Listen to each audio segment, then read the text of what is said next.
Hello friends, good morning. तो चलिए start करते हैं आज का न्यू सेशन। और आज हम लोग देखेंगे हिंदी का टेस्ट। और आप लोगों ने दो टेस्ट ऑलरेडी कंप्लीट कर चुका है, तो आज ये आपका तीसरा सेट होगा। तो चलिए देखते हैं आज का फर्स्ट क्वेश्चन है, इन्हीं जयचंदों के कारण देश पराधीन हुआ। इस वाक्य में जयचंद कौन सी संज्ञा है? तो यहाँ पे आपका राइट आंसर हो जाएगा भाववाचक संज्ञा यहाँ पे। ओके फ्रेंड्स, चलिए नेक्स्ट देखते हैं क्वेश्चन नंबर 2। यह कविता मैंने लिखी है। इस वाक्य में मैंने कौन सा सर्वनाम है? तो यहाँ पे आपका कौन सा सर्वनाम हो जाएगा? मैंने। तो ये हो जाएगा आपका निजवाचक सर्वनाम। ओके फ्रेंड्स, चलिए नेक्स्ट देखते हैं। यह गाय बहुत दूध देती है। इस वाक्य में यह क्या है? तो यहाँ पे यह जो है आपका क्या हो जाएगा? तो सर्वनामिक विशेषण जो है यह हो जाएगा आपका। नेक्स्ट है क्वेश्चन, मैं आपकी शरण में आया हूँ। इस वाक्य में मैं किस कारक की विभक्ति है? तो यहाँ पे आपका राइट आंसर क्या हो जाएगा? तो मैं जो है किस कारक की विभक्ति हो जाएगी? तो यहाँ पे आपको बताना है क्वेश्चन नंबर 4। तो यहाँ पे हो जाएगा अधिकरण कारक। यहाँ पे मैं आपकी शरण में आया हूँ, तो इस वाक्य में मैं जो है यहाँ पे यहाँ मैं दे दिया है, तो यहाँ पे मैं किस कारक की विभक्ति होगी? तो अधिकरण कारक।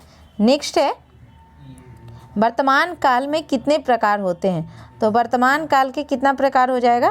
तो यहाँ पे राइट आंसर हो जाएगा 3। ओके फ्रेंड्स, नेक्स्ट है, शयन का संधि विच्छेद क्या है? तो शयन का संधि विच्छेद आपका क्या हो जाएगा? तो सेज और अन, शयन हो जाएगा। नेक्स्ट है, यदि विसर्ग के बाद च छ हो तो विसर्ग किस में परिवर्तित हो जाता है? यदि विसर्ग हो और उसके बाद च और छ हो तो ये स में परिवर्तित हो जाता है। नेक्स्ट है, पथभ्रष्ट में कौन सा समास है? तो जो पथभ्रष्ट है उसमें कौन सा समास हो जाएगा? तो यहाँ पे आपका राइट आंसर हो जाएगा तत्पुरुष समास। नेक्स्ट है हमारा, अव्ययी भाव समास में आपका क्या होगा? तो अव्ययी भाव समास में आपका प्रथम पद जो होता है, प्रथम पद प्रधान होता है अव्ययी भाव समास में। नेक्स्ट है, दुर्लभ में कौन सा उपसर्ग है? तो यहाँ पे आपको दुर्लभ में उपसर्ग बताना है। तो यहाँ पे क्या हो जाएगा? दूर जो हो जाएगा आपका उपसर्ग हो जाएगा इसमें। लिखावट में कौन सा प्रत्यय है?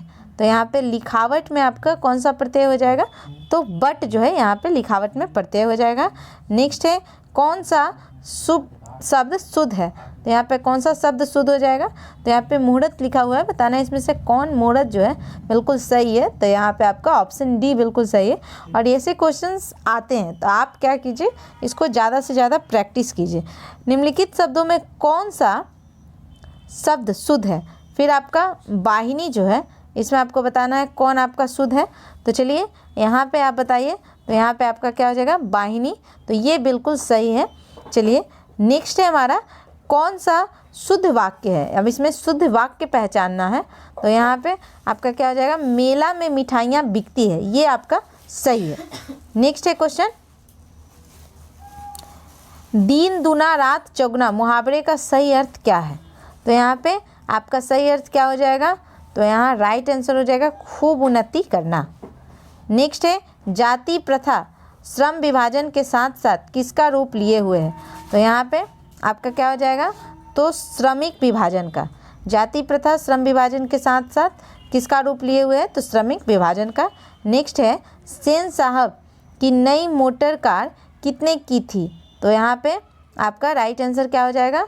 तो यहाँ पे आपका राइट आंसर हो जाएगा 7,500 की थी। नेक्स्ट है, महल और झोपड़ी वालों की लड़ाई में अक्सर महल वाले ही जीतते हैं, पर उसी हालत में जब दूसरे झोपड़ी वाले उनकी मदद अपने खिलाफ करते हैं, किस पाठ की पंक्ति है? तो यहाँ पे आपका क्या हो जाएगा? तो ये है आपके 20 के दांत की पंक्ति। नेक्स्ट है, पुरानी स्लोवीनिक भाषा में चूहे को क्या कहते हैं? तो चूहे को क्या कहते थे? तो यहाँ पे आपका राइट आंसर हो जाएगा माइस। ओके फ्रेंड्स, नेक्स्ट देखते हैं, पुराने का मोह सब समय वांछनीय ही नहीं होता, किस लेखक की पंक्ति है? तो यहाँ पे ये किसकी पंक्ति है? तो यहाँ राइट आंसर हो जाएगा रामविलास शर्मा की। नेक्स्ट है आपका, विजयनगर के राजाओं के लेखों की लिपि को क्या नाम दिया गया है? तो यहाँ पे आपका राइट आंसर हो जाएगा नंदी नागरी लिपि। नेक्स्ट है, बहादुर लेखक को क्या कहकर संबोधित करता था? तो यहाँ पे आपका क्या हो जाएगा इसका राइट आंसर?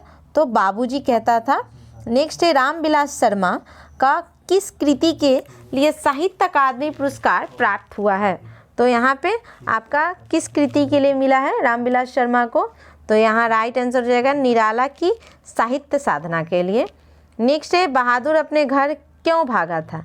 तो बहादुर अपने घर क्यों भाग गया था? तो माँ की मार के कारण। नेक्स्ट है हमारा पंडित बिरजू महाराज ने अपने पिता के साथ आखिरी प्रोग्राम कहाँ किया था? तो यहाँ पे आपका राइट आंसर क्या हो जाएगा? तो रामपुर में लास्ट प्रोग्राम अपने पिता के साथ किए थे। नेक्स्ट है आंद्रे बेत्रो, रेने शॉ और पाल एलुआर ने अवन्यों में रहकर संयुक्त रूप से लगभग कितनी कविताओं की रचना की? तो यहाँ पे आपका राइट आंसर क्या हो जाएगा? तो राइट आंसर हो जाएगा 30। नेक्स्ट है मछली कहानी के लेखक कौन है? तो मछली जो कहानी है उसके लेखक आपके कौन हो जाएंगे? विनोद कुमार शुक्ल। नेक्स्ट है मछली लेकर कौन भाग गया था? तो मछली लेकर कौन भागा था? तो यहाँ पे आपका संतू। नेक्स्ट है बिस्मिल्लाह खां के पिता का नाम क्या था? तो बिस्मिल्लाह खां आप लोग सभी को पता है ये शहनाई वादक थे, तो इनके पिता का क्या नाम था? तो यहाँ पे राइट आंसर हो जाएगा पैगंबर बख्श खां जो है इनके पिता का नाम था। नेक्स्ट है मेरा धर्म कैद खाने का धर्म नहीं किस पाठ की पंक्ति है? तो ये किस पाठ की पंक्ति हो जाएगी? तो यहाँ पे बिल्कुल सही हो जाएगा शिक्षा और संस्कृति। नेक्स्ट है किसके बिना प्राणी को मुक्ति नहीं मिलती? तो यहाँ पे आपका राइट आंसर क्या हो जाएगा? तो राइट आंसर हो जाएगा गुरु ज्ञान के बिना। नेक्स्ट है रसखान को पष्टी मार्ग की दीक्षा किसने दी? तो यहाँ पे आपका राइट आंसर जो है वो हो जाएगा आपका रामानंद। नेक्स्ट है हमारा कवि प्रेम मार्ग को अति सुधो कहता है क्योंकि? तो ये क्यों कहता है? तो यहाँ पे आपका राइट आंसर हो जाएगा उपयुक्त सभी। क्यों बोलता है? तो यहाँ पे डी हो जाएगा। क्यों? क्योंकि यहाँ तनिक भी चतुराई काम नहीं करती, यहाँ सच्चाई भी अपना घमंड त्याग कर चलती है, यहाँ कपटी लोग चलने से झिझकते हैं। ये तीनों आपका सही है। नेक्स्ट है स्वदेशी शीर्षक पाठ में दोहे का संकलन किस पुस्तक से लिया गया है? तो यहाँ पे आपका क्या हो जाएगा राइट आंसर? तो यहाँ पे आंसर हो जाएगा प्रेम स्वसर्ग। नेक्स्ट है हमारा पंत को किस कृति के लिए भारतीय ज्ञानपीठ पुरस्कार मिला? तो यहाँ पे आपका राइट आंसर हो जाएगा सी चितंबरा। नेक्स्ट है दिनकर किस काल के प्रमुख कवि हैं? तो दिनकर जो है किस काल के प्रमुख कवि हैं? तो यहाँ पे आपका राइट आंसर हो जाएगा, उत्तर हो जाएगा छायावाद। उत्तर छायावाद के ये कवि हैं दिनकर। नेक्स्ट है हमारा हिरोशिमा पाठ में नगर के चौक पर निकलने वाला सूरज क्या है? तो यहाँ पे जो सूरज निकलता था नगर के चौक पे वो क्या था? परमाणु बम। नेक्स्ट है एक वृक्ष की हत्या कविता के में कवि मनुष्य को क्या हो जाने से बचाना चाहता है? तो यहाँ पे आपका राइट आंसर क्या हो जाएगा? तो यहाँ राइट आंसर हो जाएगा सी जहर हो जाने से। कविता में नींद किसका प्रतीक है? तो यहाँ पे आपका राइट आंसर हो जाएगा बिल्कुल सही आप लोग। तो यहाँ पे आपका हो जाएगा साहस का। खलीस बेचैनी किसकी है? तो खलीस बेचैनी जो है वो आपका किसका है? तो यहाँ पे आपका हो जाएगा खरगोश की। नेक्स्ट है गंध जहाँ होगी ही भरी घास किस कवि की पंक्ति है? तो यहाँ पे आपका राइट आंसर हो जाएगा जीवनानंद दास। नेक्स्ट है मेरे बिना तुम प्रभु कविता किस कवि द्वारा भाषित की गई है?